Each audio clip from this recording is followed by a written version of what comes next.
we have to be very, very careful. What we're talking is not so much democracy, we're talking organised hypocrisy. Hard facts.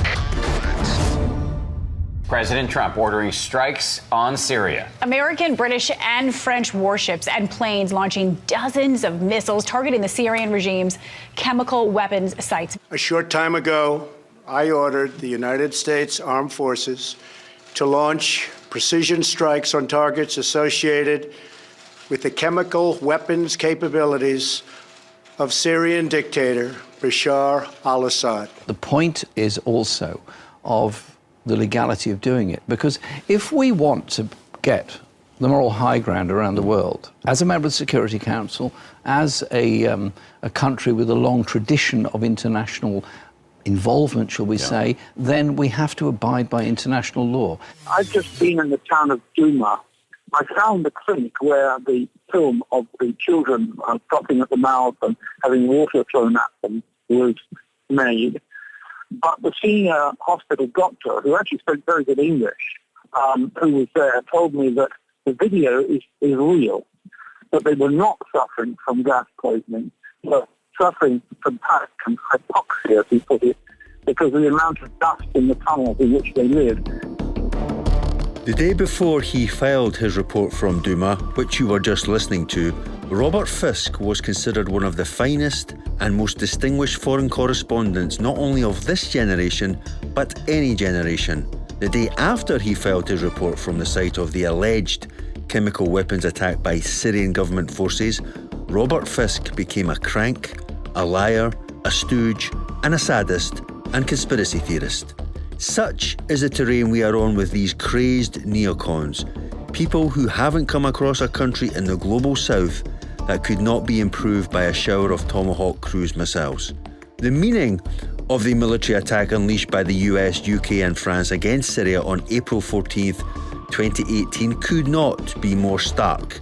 It marks an alarming descent towards international banditry, such as the world hasn't seen since the 1930s. 3 permanent members of the UN Security Council embarked on military action against a sovereign state, the Syrian state, without any UN authorization or sanction. Thus, the action taken was, per the UN Charter, a clear and flagrant violation of international law. And as for the justification of humanitarian intervention, which those same Western governments prayed in aid of this missile strike, let us here nail something once and for all. There is no legal category of humanitarian intervention within any treaty or provision of existing international law. It is an entirely spurious and self-serving justification for illegal military action beyond and out with the sanction of the UN. The attack on Syria by the US, UK and France was nothing more than an act of raw aggression, led by a Washington neocon establishment that has long arrogated to itself the right to rule the world. It was less to do with sending a message to Damascus and more to do with sending a message to Moscow, namely that the unipolarity of Western hegemony will not go into that good night without a hard-fought struggle. And as for the dissembling that was deployed to justify this aggression against Syria, this reached its apogee when Theresa May cited, quote, open source reporting as a credible source of intelligence in support of the assertion that Syrian government forces had unleashed the alleged chemical weapons attack. In truth, open source reporting amounts to jihadis, including the white helmets, with camera phones and a direct line to Western intelligence agencies. In truth, there was no verifiable or credible intelligence provided that could possibly have justified this strike. None whatsoever. It was a war crime. Adding to the moral turpitude that underpins the West role in Syria is the fact that Daesh militants entrenched in another suburb of Damascus took advantage of the missile strike to mount an attack on Syrian army positions. And staying with Daesh, the self-same Robert Fisk reveals that on the 27th of March, 116 Syrian soldiers were captured by the Salafi jihadi group, having strayed into the aforementioned suburb in the mistaken belief the area was safe. The soldiers were marched off and executed. Some of them, according to Fisk, were shot, others beheaded. Daesh, Nusra, Al-Qaeda, Jaish al-Islam. This missile strike benefited no one apart from these groups. Groups driven by the most heinous ideology and methodology the world has seen since the Khmer Rouge were rampaging across Cambodia in the 1970s. Thus, to all intents, the West has entered a pact with hell. I'm John White, and this is Hard Facts. Marcus Papadopoulos is no stranger to this show. He is a journalist and broadcaster and also the editor of Politics First magazine. Now, Marcus, I'd like to start with referencing the treatment of Robert Fisk, who, as I said, I think we would agree, he is widely considered to be one of the most estimable and distinguished foreign correspondents of this and any generation. Suddenly, after his report from the site of the alleged chemical weapons attack in Duma, the actual hospital where the footage was taken of the children in distress, suddenly he's a crank and a sadist and a conspiracy theorist. What does that tell you about our mainstream media? Robert Fisk is a leading authority on Syria and indeed the rest of the Arab world. And he has been a leading authority for decades now. He intimately knows Arab society. He intimately knows Arab culture. He is very, very well versed in the complexities of the Arab world. The reality is that Robert Fisk, whilst being no friend to the Syrian government or indeed any other Arab government, is a true journalist. But the journalists who are now attacking him from both the conservative press in the UK and the liberal press in the UK are not genuine journalists. They are nothing but ideologically driven foot soldiers of the British establishment, there to destroy the name, the reputation, the credibility of anyone who challenges the narrative that they peddle.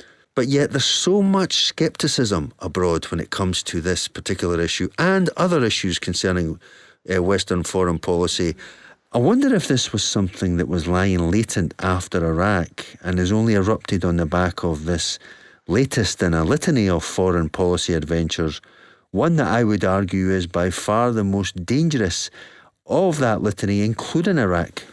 I think there is a lot of scepticism amongst ordinary people in Britain, for example, and that was demonstrated with the opinion polls taken recently, which categorically showed that the vast majority of the British public were against military intervention in Syria.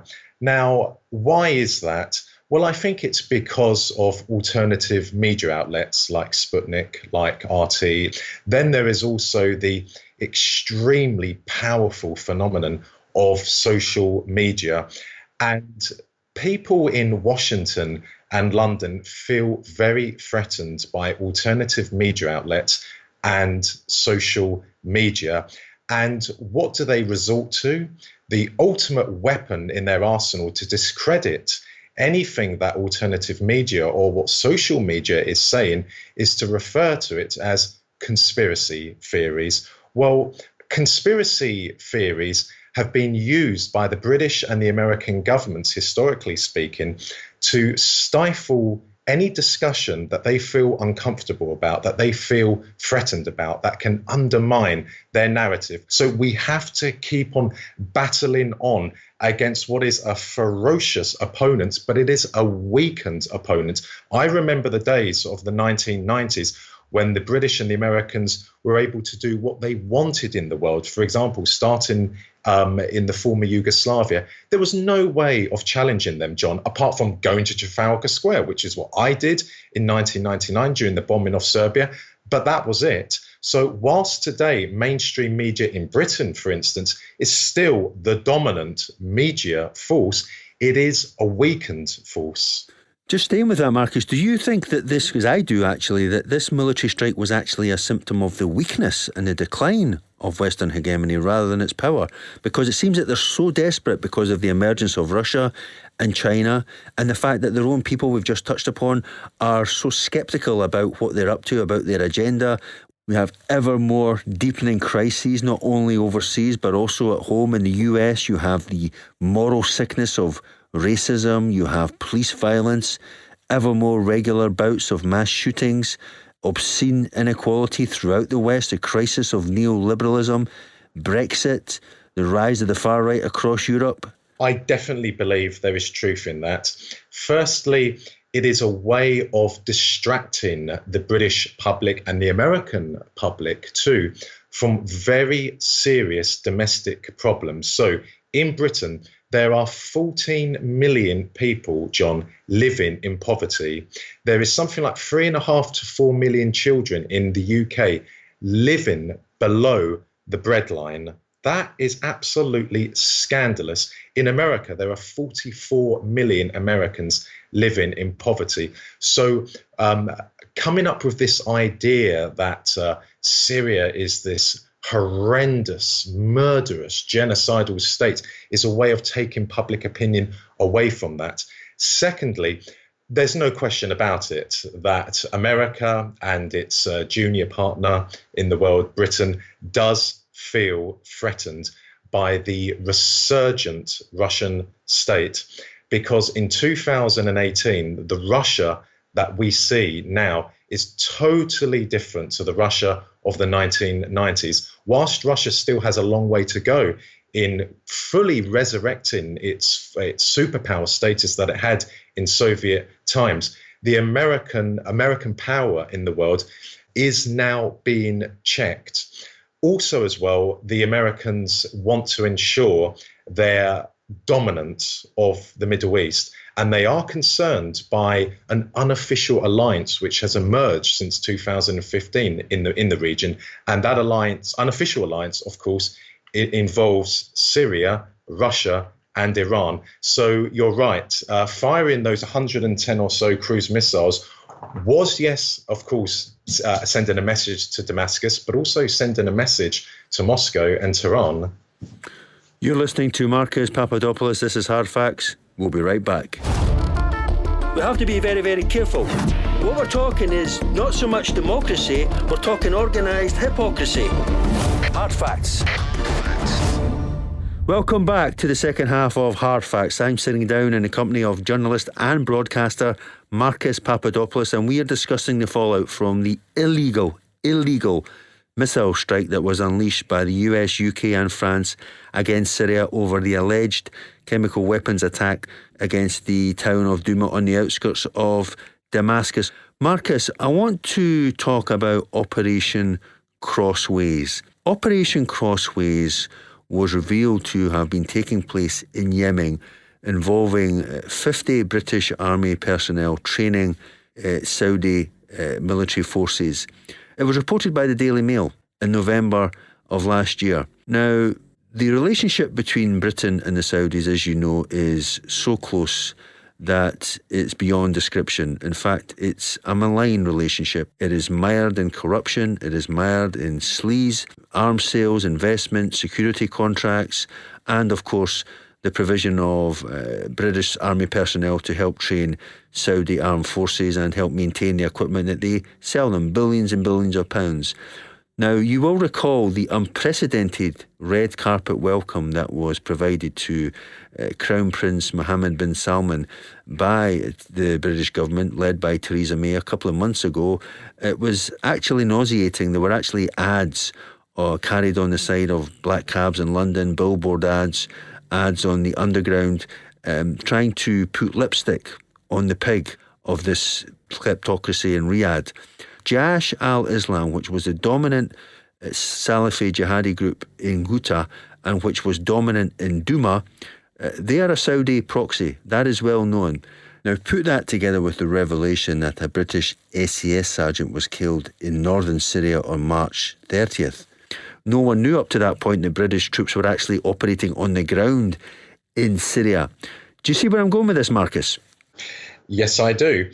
And it further corroborates what is by now a very, very well-established fact, that Britain has a strategic relationship with radical Islam, and this goes back over decades. The British were one of the key supporters of the Mujahideen, including Osama bin Laden, against the Soviets in Afghanistan in the 1980s. Britain played an important role in facilitating the arrival of Mujahideen fighters from Afghanistan to Bosnia during the Bosnian Civil War. Britain, of course, bombed Colonel Gaddafi's forces in 2011 in aid of al-Qaeda forces on the ground there. Britain is supporting all the different Islamist Wahhabist terrorist groups in Syria, including ISIS and including the Free Syrian Army. Now, in regard to Saudi Arabia, Britain has no moral right whatsoever to talk about human rights, owing to its exceptionally close relationship to Saudi Arabia. I watched the debate in the House of Commons after Theresa May gave her statement on why Britain participated in airstrikes against Syria. And I was just sickened. I was appalled by MP after MP after MP, Conservative and Labour, standing up, justifying the military strike against Syria. But these same people, John, were the ones who met with the Saudi Crown Prince this March, Mohammed bin Salman, when he visited London. They were grovelling before him. Many of them went to the Saudi Arabian embassy. And these same MPs say nothing about the children and the babies in Yemen that are torn to shreds. And I mean that, torn to shreds on a daily basis by the Saudi Arabian military using British weapons. Not one of those MPs has ever stood in the chamber and called for Britain to stop selling arms to Saudi Arabia. Not one of them has ever said that in light of Saudi Arabia's massacring of Yemeni children, should Britain reassess its relationship. So quite frankly, no British official, no British politician has any moral right to talk about human rights. And let me say one other thing as well, John. Most mosques in the UK are believed to be under the control of the Saudis. In 1997, the Grand Mufti of Syria paid a visit to London. He spoke at a London mosque. He spoke at the largest synagogue in the UK. He spoke at a church, and he said that most mosques in Britain are under the control of the Saudis, and therefore the minds of Muslim people in Britain are being poisoned. That was the comment, the statement of a visionary. There is definitely a growing understanding that there is something wrong with the extent to which the Saudis and Gulf states in overall are wielding influence, whether it's on the level of ideology, whether it's on the level of economics. But there's certainly something rotten. And certainly now, with Britain mired in a Brexit economic uncertainty, that economic relationship with the Saudis takes on even more importance with the centrality of the arms sales I just mentioned to BAE Systems. They don't benefit our society, they benefit the arms dealers. Now, James Le Mesurier, Marcus, is another character straight out of a Bond novel. The former British Army officer, educated and trained at the prestigious British Army Officer Training School of Sandhurst. He also had a career as a private military contractor with the notorious private security firm Blackwater, and he pops up in 2013 to establish the White Helmets after a meeting with members of the Syrian National Council, the preeminent exile Syrian opposition group at that time in Istanbul. And we're expected to believe that this, the White Helmets, the group that they spawned off that meeting, that's funded by Western governments and various other institutions and organisations, we're expected to believe that this is a legitimate civil defence organisation which just happens to be operating exclusively in opposition-controlled territory, and which is a main source for all the war atrocity porn that is issued out of these opposition areas, where no Western journalists would dare set foot, knowing that if they did, they would likely be abducted, tortured and murdered. Tell me about the white helmets, Marcus. John, the British are past masters of deception, of manipulation, of divide and rule. They perfected those ways during the British Empire. That's a key reason as to why the British Empire was so powerful, why it lasted so long. Now, in regard to the white helmets, that is a typical product of the British establishment, there to put out disinformation, there to deceive ordinary people, not just in Britain, but in the wider world.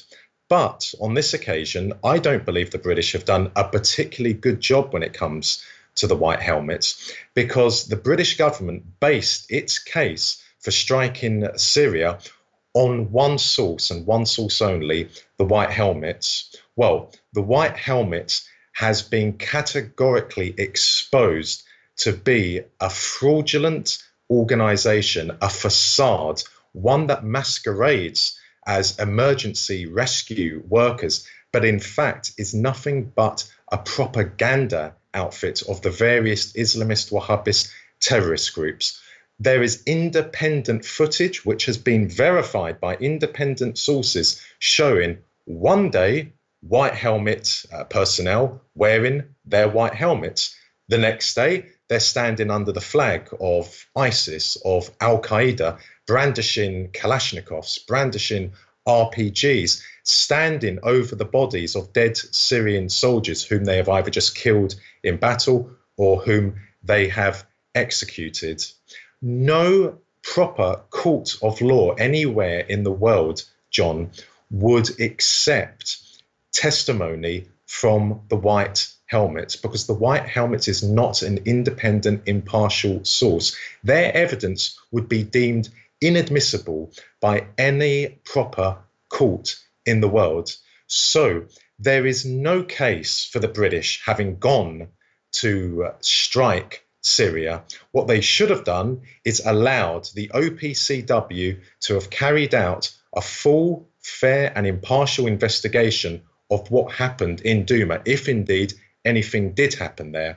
And let us not forget, the OPCW were invited by both the Russian and Syrian governments. But lo and behold, the British did not want that investigation to go ahead. Why? Because they knew it would completely contradict their argument that a chemical weapons attack had taken place. And it would further put spotlight on the credibility, on the reliability of the white helmets. Just to clarify, Robert Fisk's report, it wasn't very clear, the sound quality wasn't the best. He did say that he spoke to one of the doctors in the basement, in the location, the hospital in Douma, where this chemical weapons attack was meant to have struck, where the victims of the chemical weapons attack were being treated in the aftermath, the children.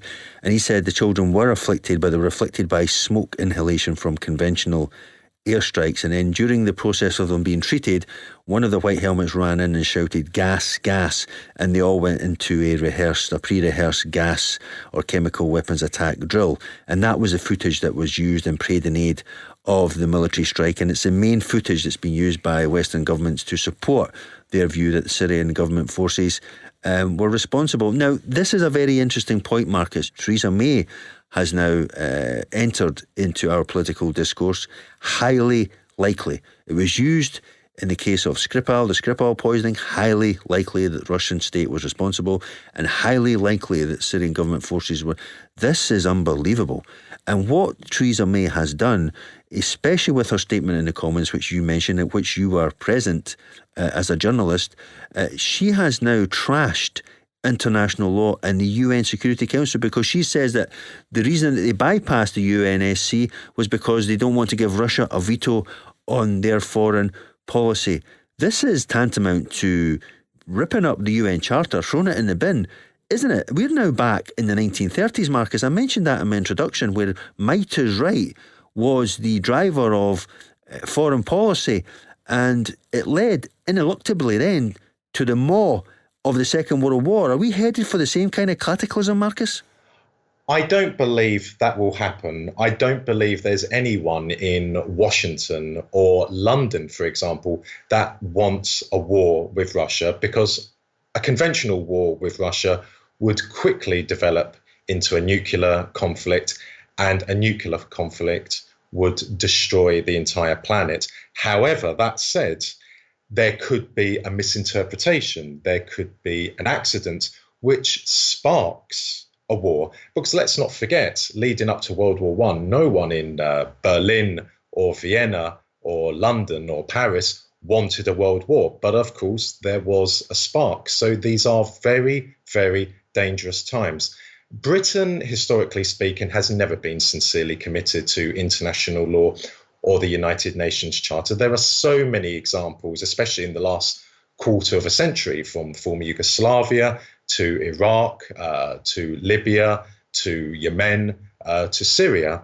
But going back to Robert Fisk, I defy any journalist in Britain from mainstream media, from The Guardian to The Times to The Telegraph to Sky News, Channel 4 News, BBC News, I defy them to visit Duma and to speak with the doctors and the nurses in that hospital, to record their interviews live with them. I defy them to do that, because if they did do that, then we would know what people on the ground in the hospital in question saw on that day. If they don't do that, that is yet another piece of evidence to show that they are nothing but ideologically driven foot soldiers who care nothing about journalism, who care nothing about international law, who care nothing about the United Nations Charter. They care nothing about Syria. What they care about is two things. Number one, seeing the survival of American global hegemony, and secondly, seeing their own bank accounts and their own profiles rise and rise and rise. They are the two things they care about, not the Syrian people. You've been listening to Marcus Papadopoulos. I'm John White. Until next time, remember, the only facts worth taking seriously are hard facts.